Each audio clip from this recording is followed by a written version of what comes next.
So we should be very careful, and we should step up checks, not only in the night or police standing in the night and checking. In the daytime too, it is possible. So we have to step up our security. All right. If you're just joining us, this is the Breakfast Show, the weekend edition of the show on Ghana Television. We are into our legal briefing segment of the show where we discuss other issues that has to do with international issues and also legal issues too. Today we are focusing on the international front, talking about Kenya and some of the happenings that happened over the weekend, the UN General Assembly and all that. My guest with us here in the studio, I have Salom Brandt here, who is a communication director from Imani Ghana, and Abubakar Abdullah is a legal practitioner, and also Ibrahim is an expert on Middle East and political Islam. This segment is a collaboration between Star Ghana and GBC with funding from UK Aid, US Aid, Danida, and the European Union. If you have any questions at all you would like to ask my guest here, you can quickly send us a text message on 023-2989-360, 023-2989-360. We have a text here from Prince Nekwe. Prince wants to find out who formed Al-Shabaab and the motive behind the Kenyan attack. You see, Al-Shabaab did not start as Al-Shabaab. Salom mentioned what happened in 2007. By 2006, there was a group called the Union of Islamic Courts. And since the toppling of Siad Barre, and Somalia has been ruled by warlords. So these were the people who were able to coalesce and then, you know, put some semblance of stability and governance in the country. So Ethiopia was made to invade them, especially when the United States felt uncomfortable about Islamists ruling Somalia. So the Ethiopians first invaded and then torpedoed the Union of Islamic Courts. But I've always said that you don't entirely beat an insurgency into extinction. They just melt into the countryside or the bush, only to mount a resurgence later. So the Union of Islamic Courts disintegrated, and then they rebranded as they licked their wounds, and to come back as Al-Shabaab, a more lethal and potent fighting force. And Al-Shabaab is an Arabic word which simply means the youth. So the fact that they couch for themselves such catchy names attract people to what they do. So Al-Shabaab became so formidable. They took over Baidoa and most of the places in Somalia. They took over the 4-kilometer, that is the most sensitive region in Mogadishu as well. So they remained the rulers of Somalia for quite some time until AMISOM also deployed its troops in there. So now, thank God, Kenya has been able to dislodge them. They are splintered, and let's capitalize upon their division. Look, Somalia has never been a tight-knit society. We have Somaliland, which is semi-autonomous. Then we have Puntland and other places. If military campaigns are not resolving the situation, perhaps, and I'm saying this with because I mean I mentioned be a political. I mentioned this earlier because you see, if you look at the historical backdrop of all these things, Somalis, the whole enclave of Somaliland, or what we call Somalis, were divided artificially by the French, the Germans, the Italians, and the Ethiopians themselves, and then the British. So, I mean, it's one of those things, those are the after effects of colonialism. And these are some of the things that, I mean, Kwame Nkrumah talked about. I wonder how he will be turning in his grave on the so-called Founders Day, when all this mayhem and carnage was happening. Because I think that it was something that could have been a concerted effort by the African Union to have prevented all this mess. Right from infancy, because you are talking, like he said, Al-Shabaab, I mean the youth. If I was a young guy and I was in Somalia and I was told that Western imperialist forces have disintegrated my nation, I mean, if you look at the whole Black Hawk Down situation of 1994, when the US came in to try and do some work and it didn't work out. And so many people have been coming to capitalize on the vulnerable situation in Somalia. You cannot fault them for being for them having insurgents, because they believe that the world has failed them. But what is Africa? What could Africa do to unite the Somalians and give them a formidable government? This is something that what is the AU doing wrong about the issue in Somalia? Because this is a long-standing issue. You see, the AU, unfortunately, I wouldn't want to term the AU a toothless bulldog. Far from it. But AU seems to be quite hesitant in resolving some of these issues. You see the M23 rebel situation we have there in DR Congo. Always the white people have to get involved. And the next door neighbor, Cote d'Ivoire, you saw the French had to get involved. The Malian situation. According to AU calendar, AU was going to have a concerted reaction to the takeover of the northern part of Mali, Timbuktu, Gao, and Kidal by Islamist separatist forces in September of this year. So the French had to intervene earlier than that. Yes, I mean, I think what is happening is that there are certain leaders who came to power through that, and they back the rebels. So we have to attack our problem from many fronts. Not only those fighting, but those head of states who actually support them. Yeah, those who are gaining They from ship the arms That's to them. another dimension. Yes. They ship the arms to them. They share intelligence in the country they are going to operate with them. So we have to kind of address all this. We need a holistic, a comprehensive look at the problem, not just pursuing them militarily to run away and abandon their stations, but we should get their backers on board. Those who supply them with money as well as ammunition. We should get them on board for a comprehensive settlement. And those I pity most, like in the Kenyan situation, are those people who come from the border between Kenya and Somalia. Because this was not a neat division. It's just like between Ghana and Togo. There are Evers on both sides of the border. There are people who also come from both sides of the border. And when they go this way, they are considered as terrorists. When they go the other way, they could be informed. No, I mean, even to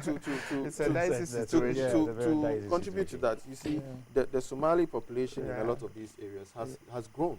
I mean, if you go walk on the streets of, if you were in Nairobi, Jomo Kenyatta International Airport at any time, when you raise your head, you see a lot of ethnic Somalis passing by every 3 minutes. Yes. And there's a whole suburb in Nairobi called Eastleigh, which is just full of Somalis. And in Uganda, you find similar scenarios. You have Somalis everywhere. So you are talking about the people who have been displaced all over the region. Exactly. So you cannot go and pinpoint this one and say that this was a potential terrorist. It's a matter of everybody coming together. Like he's saying, there are nation states, there are states around that region who have profited in some way or the other. And you see, there is one thing that most people Key amongst them is Eritrea. Yes. And there's one thing that people have, the international press has been very quiet on, that they have discovered huge reserves of oil and gas along the coastline of that area. And all these things mean that there's a certain economic relevance for states like US, UK, France, and also even China coming in. And of course, you know, Kenya was has been flirting a lot of China recently. But then the bulk of their tourism revenue comes from the West. So now that East-West, which one should I choose scenario has come in, and so you are having a beleaguered Kenyan situation right now.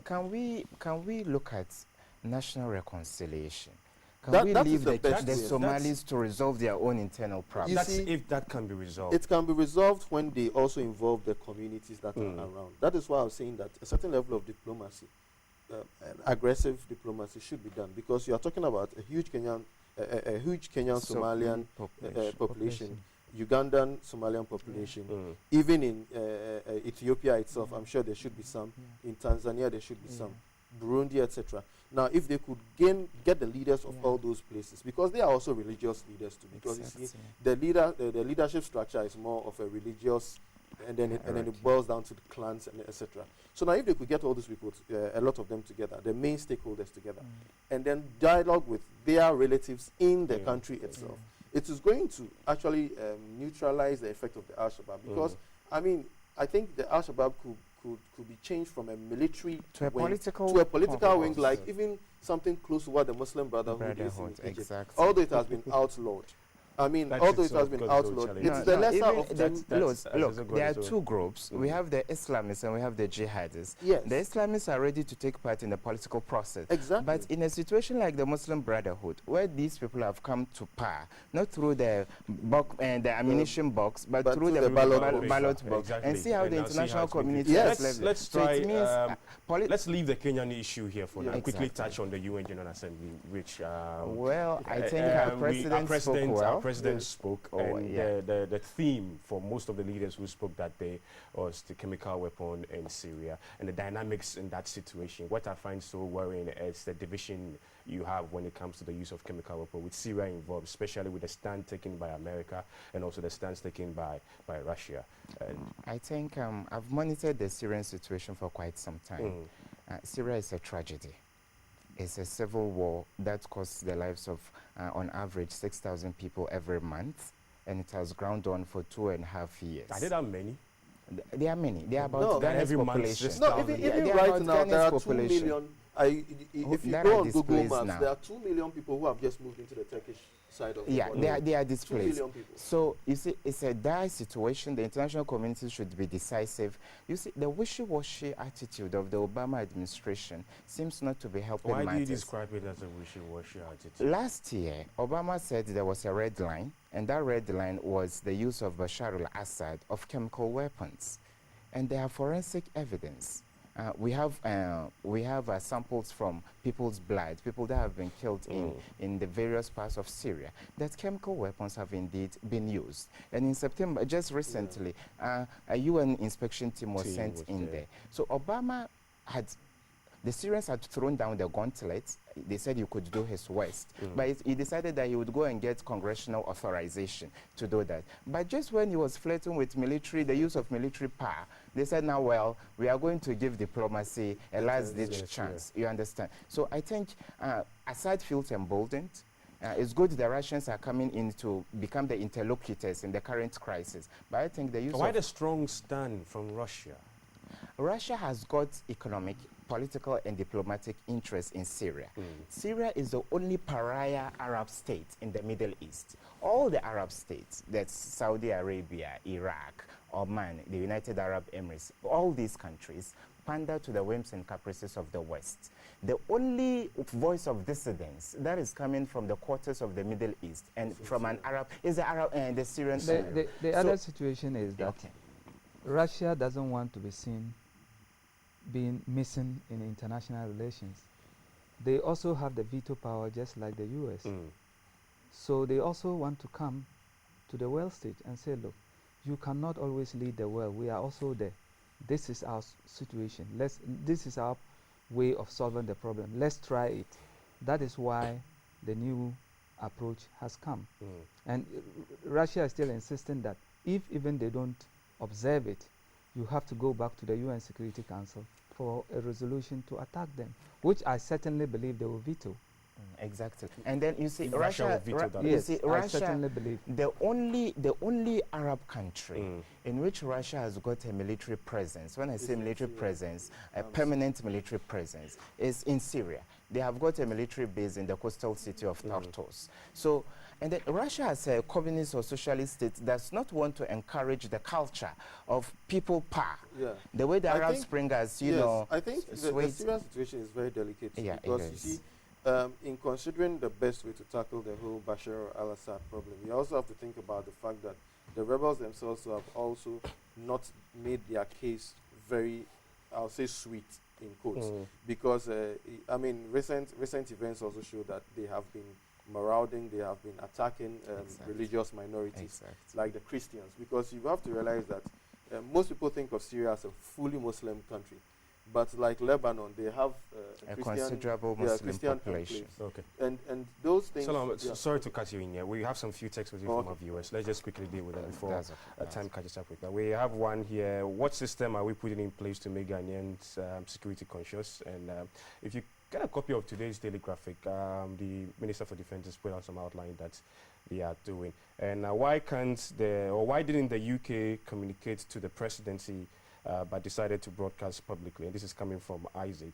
And also one text message from the Flagstaff House. Can't these bad groups be eliminated? And this is courage from the Flagstaff House. Let's deal with the second one. Why didn't the UK government communicate with the presidency? I think the United Kingdom as a country reserves every right. They have no obligations to the Ghanaian government to signal their citizens of any potential danger. They are concerned about their citizens. So it's we had a similar one too from the US embassy during the But that's notwithstanding. Yeah, you see, in early August, the US gave a global terror alert similar to this one. They shut down about 22 of their embassies and consulates in the Middle East and elsewhere.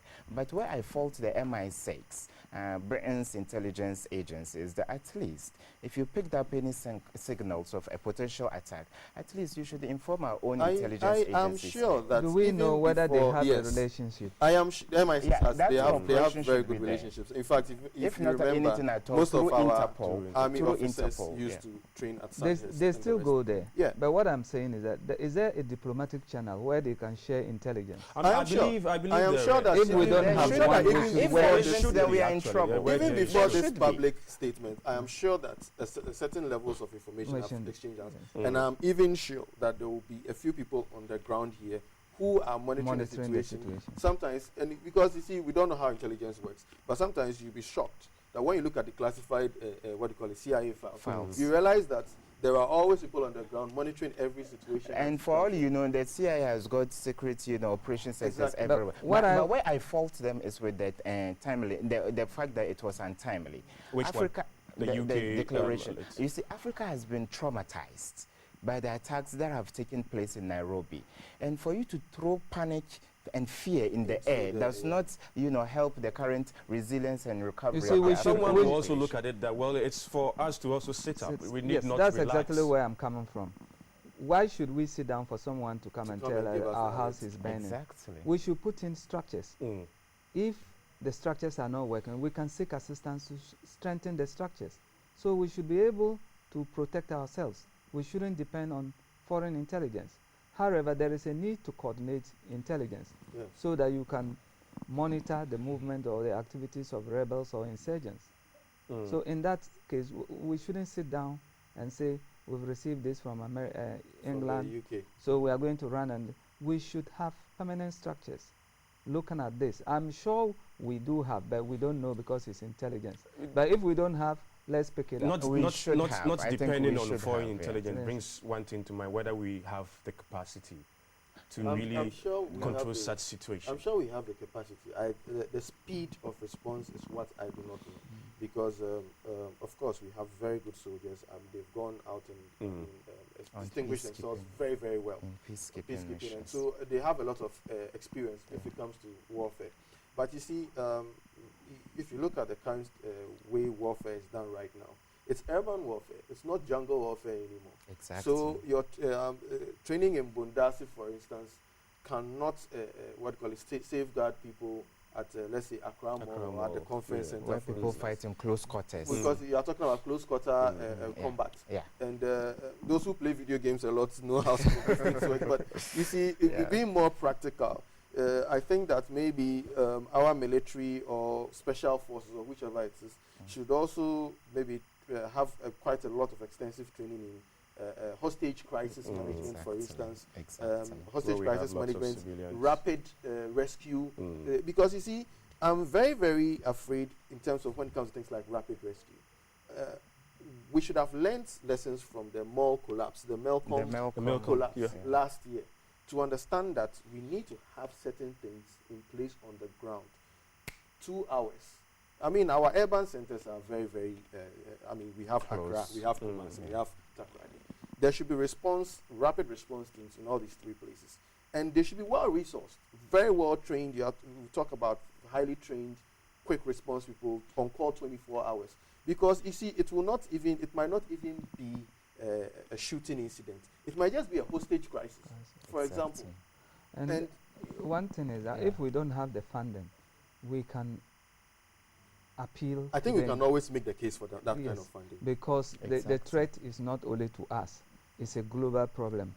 Yeah, and even the Nigerian boy wanted to detonate an explosive over the airspace of Detroit. Yeah. Yes. The guy made a transit through Ghana. Through Ghana. Yeah, so and I think you see Ghana, that even brings one thing to you see a lot of events are being held in Ghana week in, week out, conference center, wherever. I think that there should be more security by conference organizers and also by national security deployed to those places because, like I said, we need a rapid response team. In the wake of the Melcom incident and etc., it could be a bomb. And if the bomb blows and then there are people trapped, how do we even rescue them? I mean, we had issues in the past, and we had to fly people from Israel. Maybe those people, same people we flew from Israel, we could send people to be trained to and then get the necessary equipment to make sure that because we are building a lot of high-rise buildings now. Look at Airport City, for instance. If anybody wants to do anything nefarious, it is a prime target. Yeah. They will just wait for the place to be fully developed. And then I think from here, moving forward, I think we should be able to understand the modus operandi of these militants. You help us understand that bit, because you are an expert in this. Yes. When you look at the Nairobi attack, it's just one of a few variations of suicide missions. I think it's like the template is taken from the Mumbai attacks in 2008. It was carried out by a militant group in Pakistan called Lashkar Tayyiba. The 5 people who have been killed, according to Uhuru Kenyatta, entered the mall with no intention of coming out alive. I understand they even rented a shop in the mall. Yeah, so the mission was a suicide mission. In Arabic, we call it al-amaliya al-istishhadiyya. They think by doing this, they are seeking martyrdom, and that would guarantee them the carte blanche to gain salvation after death. It's only one of a variation. There are others that are classified, I think we could discuss in due course. Yeah. All right. Bakar, I'll pick a final one from you, later come to Salom. Yes. You see, the people just don't come one day and start. They have intelligence in the country, building up what they want to execute. So it takes time. And if the security is vigilant, they can pick them up. Salom. Yeah, I think in the build-up to all this, we just need to keep our house in order and also work in a collaborative diplomatic effort, because anything that affects the East could have ripples that could also make people who were cowards or people who thought it couldn't be done run similar templates across. And Ghana could be one of those strategic points. Maybe not because we are antagonizing any insurgency, but maybe because we are also seen as a good bastion of stability. And somebody might just want to make a statement by doing something funny here. So I think we should just keep. I have some few text messages here. Unfortunately, time is up for us to wrap up with this part of the show. Samuel and Reverend Robert, quite sorry about that one. We can't read the text message now, but good to know that you're still looking here with us on the Breakfast Show here on Ghana Television. Let me say big thanks to you, Solon Brantier, who is the communication director in Ghana. I hope this time you're not going anywhere. And also thanks to you to Ibrahim, who is an expert on the Middle East and political Islam, and also Abubakar Abdullah, who is a legal practitioner. They join us for us to talk about some international relations issues. We talked about Kenya, we talked about the UN General Assembly, touching on Syria and other things. It's the Breakfast Show on Ghana Television. We've got all the goodies you need on television. Don't go anywhere. We'll be right back.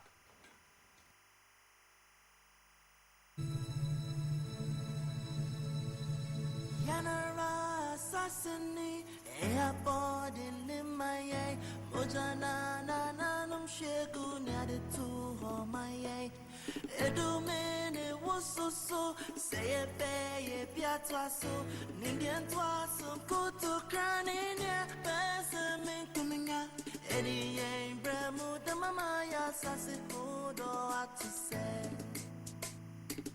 oh my no oh my no I said I hose oh my for private oh my no.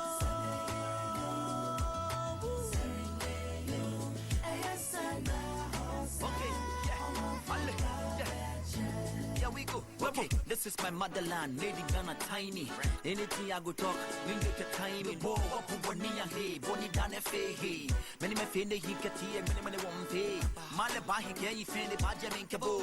When you look on India, I will pray me Cabo. I promise on my own, I'm over Tayani and Shona. Pulling off a Mina Sana, Nibukuna no Shona. Yawaena, Jumanchi Afiko May, Koan Kabila Capito, Zahida Kai. Banda bambanci mudena zalumci zalumci zalumci ubangijin Allah wai ma zumunci ya fi komai annan Muhammad wai ma zumunci ya fi komai iyayenmu wai ma zumunci ya fi komai zumunci ya fi komai